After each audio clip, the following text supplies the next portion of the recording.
Halo, selamat datang kembali. Tahun 2025 ini, pasar saham Indonesia tuh rasanya lagi rame banget ya kan? Kayaknya semua orang di mana-mana mendadak jadi investor. Tapi di tengah semua euforia ini, pernah nggak sih kita berhenti sejenak dan bertanya, siapa sebetulnya yang pegang kendali pasar? Kita ini lagi menyaksikan fenomena yang luar biasa, yang sering disebut demokratisasi investasi. Berkat aplikasi-aplikasi canggih, masuk ke bursa saham sekarang tuh gampangnya kayak pesan ojek online. Semua orang jadi bisa ikutan. Nah, ini dia pertanyaan utamanya. Dengan gelombang investor retail yang segini banyaknya, banyak banget yang percaya kalau peta kekuatan pasar udah bergeser. Katanya sih, dominasi para raksasa institusional udah runtuh, digantiin sama kekuatan kita, kekuatan massa. Tapi beneran gitu? Oke, sekarang ayo kita bongkar datanya. Karena begitu kita lihat angka-angka transaksi sepanjang tahun 2025 ini, cerita soal kemenangan retail itu ternyata nggak sesimpel itu loh. Ada sebuah paradoks yang menarik banget di sini. Jadi, untuk bisa tahu siapa penguasa pasar yang sebenarnya, kita bakal pakai 3 alat ukur utama. Nilai, volume, dan frekuensi. Anggap aja ini 3 kacamata berbeda buat ngeliat siapa yang beneran punya kuasa di bursa kita. Kacamata pertama, nilai transaksi atau trading value. Ini gampangnya metrik duit gede. Siapapun yang paling atas di sini, merekalah yang muterin uang paling banyak. Ini jejaknya para paus di pasar saham. Dan coba lihat data sampai Desember 2025 ini. UBS Sekuritas itu ada di puncak dengan angka yang gila banget, 542,5 triliun rupiah. Ini bukti jelas kalau dana-dana institusi global dengan robot trading canggih mereka itu masih jadi motor utama pasar. Uang besar masih main di sini teman-teman. Lanjut ke kacamata kedua, volume transaksi. Ini ngukurnya bukan rupiah, tapi berapa banyak lembar saham yang pindah tangan. Penting nih buat diingat, volume gede itu belum tentu nilainya gede. Nah, metrik ini biasanya jadi favoritnya para day trader dan scalper yang cari untung cepat dari pergerakan harga kecil di saham-saham super aktif. Nah, di sini petanya langsung kelihatan beda kan? Muncul nama-nama lain kayak CGS Internasional dan Mirai Aset yang mendominasi. Ini nunjukin kalau basis nasabah mereka itu super aktif di segmen pasar yang berbeda, yaitu segmen yang transaksinya sering banget, tapi biasanya di saham-saham yang harganya lebih murah. Dan inilah kacamata ketiga yang mungkin paling membuka mata kita, frekuensi transaksi. Ini tuh murni indikator popularitas. Dia nggak peduli duitnya berapa, cuma ngitung seberapa sering tombol beli dan jual itu dipencet. Disinilah arena pertarungan sebenarnya buat sekuritas-sekuritas digital zaman now. Sekarang coba perhatikan angka ini baik-baik. Sepanjang tahun 2025, cuma dari satu platform aja, Stockbit, terjadi 98,5 juta kali transaksi. Saya ulang ya, 98,5 juta kali. Ini bukan nilai rupiah, bukan jumlah lembar, tapi murni frekuensi klik beli dan jual. Inilah bukti paling sahih dari revolusi retail. Disinilah puncaknya. Coba deh bandingin grafik ini sama grafik duit gede yang pertama tadi. Stockbit dan Ajaib yang jadi raja di sini, itu namanya hampir nggak kelihatan di liga para pemain besar yang didominasi UBS.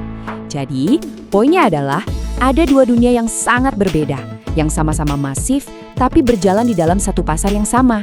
Inilah paradoks pasar saham Indonesia di tahun 2025. Oke, coba deh lupakan sejenak soal triliunan rupiah yang biasanya jadi berita utama. Hari ini kita bakal bongkar satu angka yang kelihatannya sih beda, tapi ternyata diam-diam justru menulis ulang aturan main di pasar saham kita. Angka ini nih yang bakal nunjukin siapa raja yang sebenarnya. Lihat angka di layar ini, 98,5 juta rupiah. Ini bukan nilai transaksi dalam rupiah ya. Ini adalah jumlah klik, jumlah keputusan beli dan jual dari jutaan investor kayak kita semua. Jadi apa sih sebenarnya arti dari angka segede ini? Dan kenapa ini jadi sinyal paling jelas dari sebuah revolusi investor retail di Indonesia? Gini, kalau kita pakai kacamata lama, maksudnya kita lihat siapa yang muterin duit paling banyak, broker dengan kode XL yang lagi kita bahas ini, Stockbit, bahkan nggak masuk 5 besar loh. Mereka ada di peringkat 8, jauh banget di belakang raksasa-raksasa institusional kayak UBS yang emang ngurusin dana jumbo. Tapi, nah, ini dia momen kuncinya. Begitu kita geser cara pandangnya, bukan lagi soal nilai transaksi, tapi soal frekuensi transaksi, atau gampangnya, berapa kali tombol buy dan sell itu dipencet, peta kekuatannya langsung berubah total. Stockbit melesat jadi nomor 1. Mereka ini rajanya klik, nggak ada lawan. Ini paradoks yang menarik banget, duitnya mungkin nggak segede yang lain, tapi ramenya itu loh, paling juara.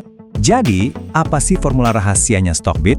Kok bisa mereka menghasilkan 98,5 juta klik dan berhasil merebut hati jutaan investor retail? Yuk kita bedah bareng-bareng. Jadi gini, kesuksesan mereka itu bisa kita pecah jadi 3 faktor utama. 3 pilar inilah yang secara fundamental mengubah total pengalaman berinvestasi buat generasi baru investor di Indonesia. Ketiga pilar ini saling mendukung. Pertama, mereka bangun komunitas lewat fitur sosial, jadi investasi nggak lagi berasa kayak kegiatan sendirian di kamar.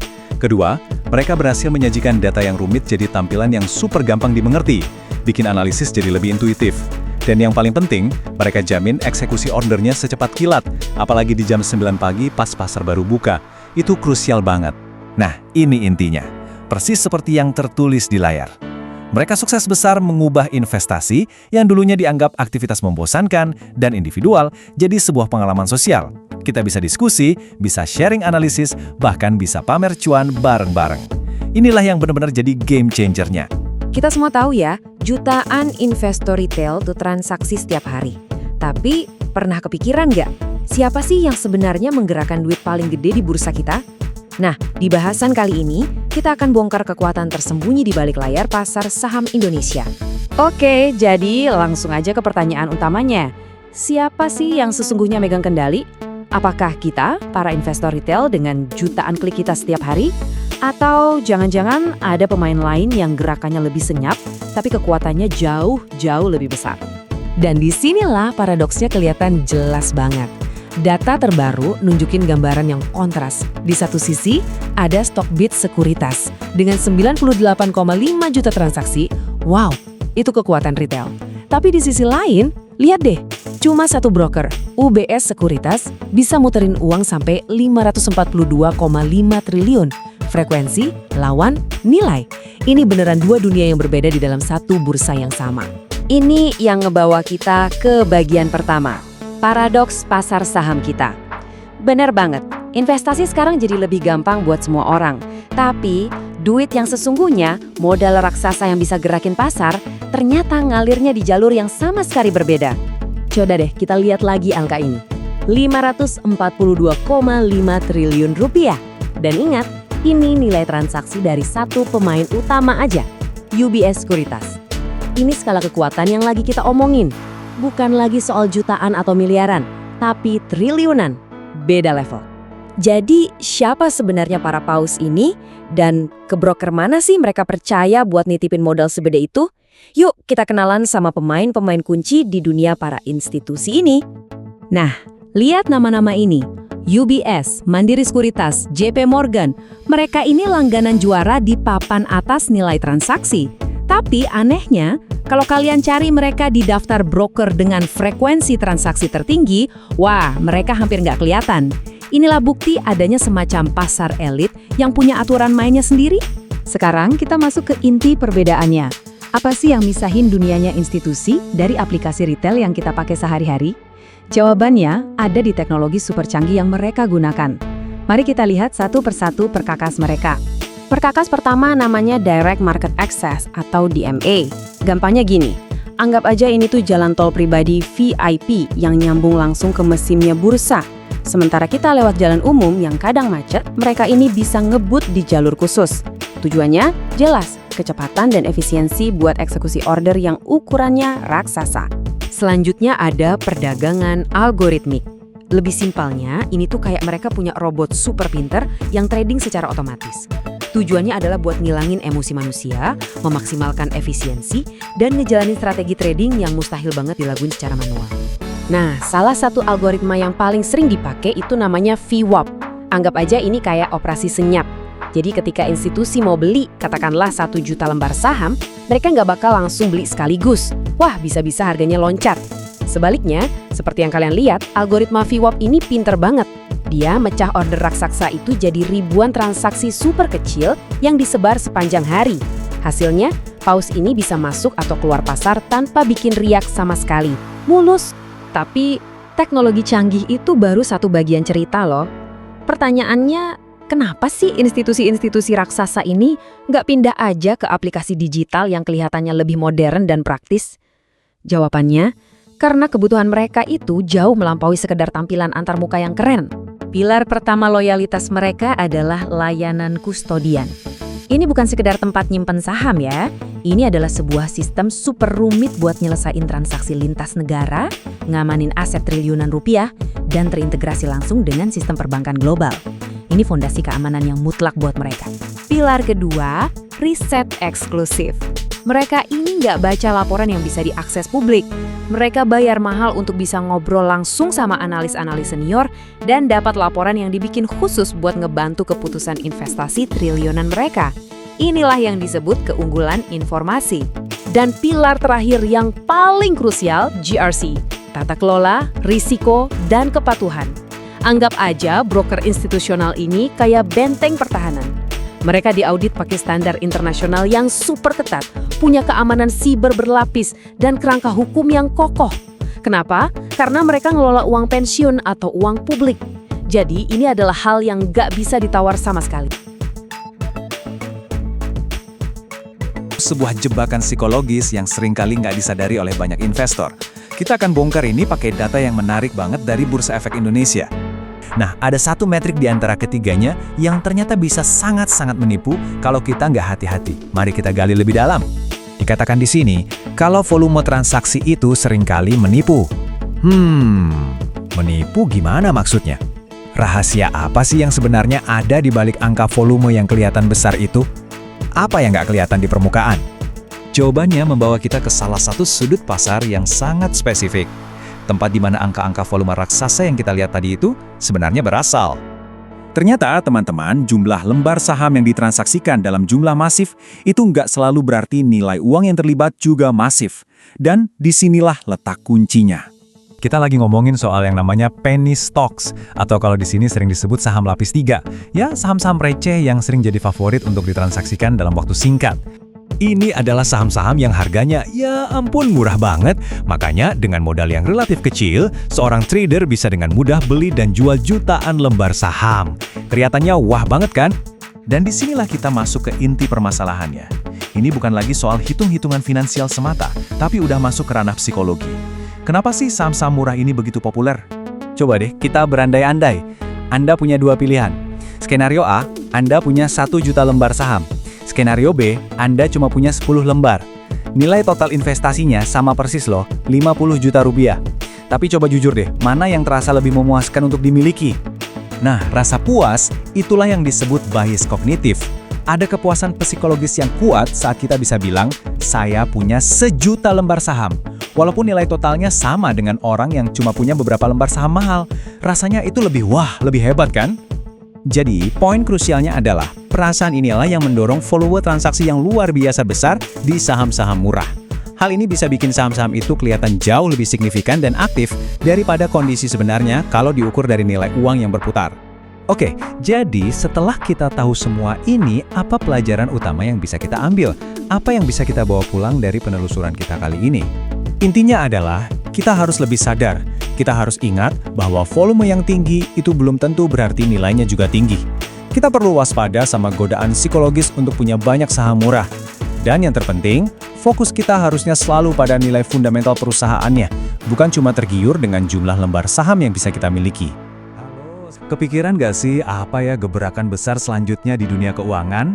Nah, hari ini kita bakal ngintip sedikit ke masa depan. Kita lupain dulu deh perang harga saham yang lagi ramai sekarang, dan kita lihat satu kekuatan baru yang siap mengubah segalanya. AI atau kecerdasan buatan. Yuk kita mulai! Oke, kita udah lihat pertarungan yang terjadi hari ini. Sekarang, mari kita lompat ke masa depan. Medan perang berikutnya bukan lagi soal duit atau soal klik, tapi soal sesuatu yang jauh lebih canggih dan kuat. Kecerdasan buatan. Kalimat ini benar-benar merangkum evolusi industri kita. Dulu, perangnya adalah soal siapa yang punya modal paling gede. Terus, bergeser jadi siapa yang bisa dapat klik paling banyak. Dan sekarang, kita lagi menuju era di mana pemenangnya akan ditentukan oleh siapa yang punya AI paling cerdas. Ini nih pertanyaan paling penting buat 5-10 tahun ke depan. Gimana persisnya AI bakal mengubah aturan main di dunia finansial? Yuk kita bedah 2 fitur utama yang kayaknya bakal jadi standar baru. Fitur pertama adalah analisis sentimen. Coba bayangin deh, ada AI yang kerja buat kamu 24/7. Ngebacain semua berita, semua postingan di media sosial dalam hitungan detik. Terus semua keramaian itu diubah jadi satu skor sentimen yang simpel, positif, negatif, atau netral. Kamu nggak perlu lagi pusing baca puluhan artikel, kamu langsung dapat intisarinya. Selanjutnya, lupain aja robo-advisor yang kita kenal sekarang. Kita ngomongin tentang evolusi total. Sistem di masa depan bakal pakai yang namanya reinforcement learning. Artinya, dia bisa belajar dan beradaptasi sendiri, mirip kayak Grandmaster Catur. Dia ngamatin pasar, belajar dari tiap kesalahan dan kemenangan, dan secara proaktif ngatur portofolio kamu. Ini bukan lagi sekedar penasehat, ini adalah manajer investasi pribadi super cerdas di kantong kamu. Dan inilah bagian yang paling transformatif. Ingat kan semua teknologi canggih yang tadi kita bahas, yang jadi senjata rahasianya para raksasa kayak UBS? Nah, AI bakal ngambil semua senjata itu dan memberikannya ke semua orang. Kekuatan super yang dulu cuma dimiliki segelintir pihak, bakal jadi milik publik. Arena permainannya bakal jadi jauh lebih adil. Oke. Setelah lihat data perang-perangan tadi, pasti pertanyaan di kepala kalian sekarang, terus, gua harus pilih yang mana? Nah, tenang. Ini dia bagian paling pentingnya. Kita akan terjemahin semua analisis tadi jadi panduan praktis yang bisa langsung kamu pakai. Yuk, kita cari sekuritas yang paling klik sama gaya investasimu. Kuncinya cuma satu, kenali dulu diri kamu sendiri. Kamu itu tipe investor yang kayak gimana? Apakah kamu scalper yang butuh kecepatan? Investor retail modern yang suka ngobrol di komunitas? Atau mungkin kamu tipe konservatif yang mentingin keamanan di atas segalanya? Setiap tipe punya jagoannya masing-masing.